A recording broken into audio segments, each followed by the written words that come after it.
Trevor was born and raised in Los Angeles, California, and moved his family to Tampa in 1999.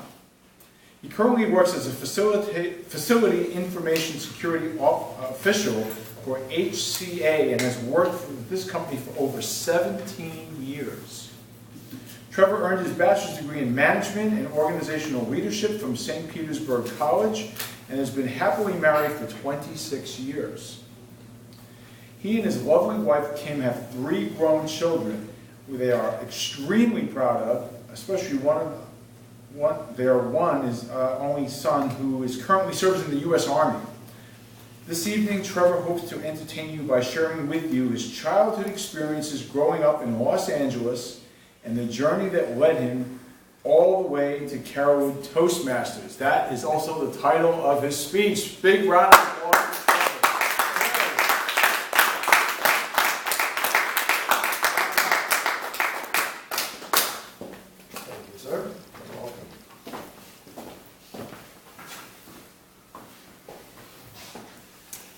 I was born in 1965. My fondest memories to this day are growing up in Los Angeles during the 1970s and 80s. I'm the youngest child of Kent and Betty Harris. Of my 5 brothers and sisters, I'm the youngest of Kent and Betty Harris. My dad was an aspiring songwriter, music producer, and an accomplished entrepreneur. My mom was a travel agent. My parents divorced when I was just a toddler, so I grew up in my mother's single-parent household. My summers were especially great because we got to spend much more time with our dad. He would take us to Los Angeles's best theme parks like Disneyland, Six Flags Magic Mountain, and Universal Studios. Where my favorite was Universal Studios because you could count on seeing one of your favorite characters in costume at Universal Studios. Well before marriage and the birth of his children, my dad was a struggling songwriter. He was also in the U.S. He was in the U.S. Air Force and was an airman. Mom would later say it was Dad's addiction to music that would eventually end their marriage. He spent all of his and her money in the recording studios, even after they had a family and were trying to raise their kids. My father experienced just enough success as a songwriter to keep him motivated, even though it didn't pay the bills. One of his more popular songs was called Cops and Robbers and has been recorded by music legends Bo Diddley, as well as the Rolling Stones. In the late 1960s, Dad decided to open a retail record store.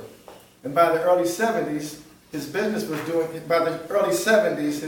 doing so well that he was able to entice an investor. His record store was called Target Records. And the investor was his brother-in-law. The investor that Dad enticed was his sister Betty Jean's husband. In 1956, she married a young, struggling comic before he would grace America's TV screens and become one of the legends of comedy that you probably have heard of. We called him Uncle Red. You may know him as Red Fox. I remember as a young child having barbecues at Uncle Red and Aunt Betty Jean's Baldwin Hills home. Baldwin Hills is a hilltop community in Los Angeles that is known as the Black Beverly Hills because of all the affluent African Americans that live in that area. We'd spend the day eating, playing, and swimming in this pool. It was a great time. As a kid, all I had known was the record business. I remember as a little boy in my dad's record store, my job was to put the customers' merchandise in a bag and thank them. And of course, as I grew, so did my responsibilities. I was so inspired by my dad that my dream was to follow in his enterprising footsteps and become a business owner just like him. Upon graduating high school in 1984, I decided to go in a different direction and quit working for the family business. I wanted to see what it was like to work in the real world and work a real job. So I signed up with a security firm and I worked as a security guard for the next 3 years. By the spring of 1987 and at the age of 21, I had had enough working in the real world. It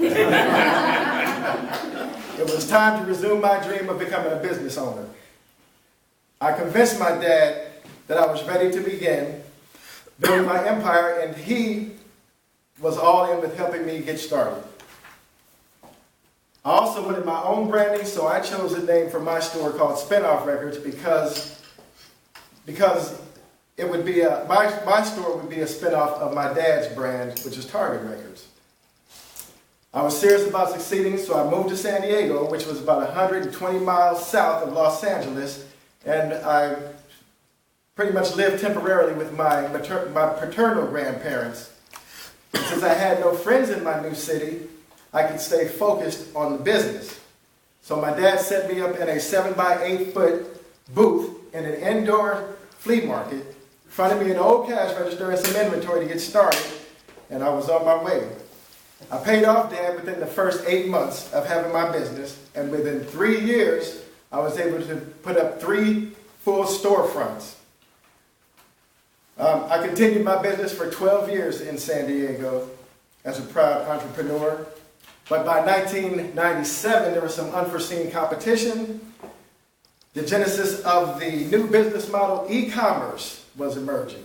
So within 2 years of e-commerce emerging, I could see the writing on the wall. Business wasn't so great anymore. The internet was developing, and I could see music sales slipping.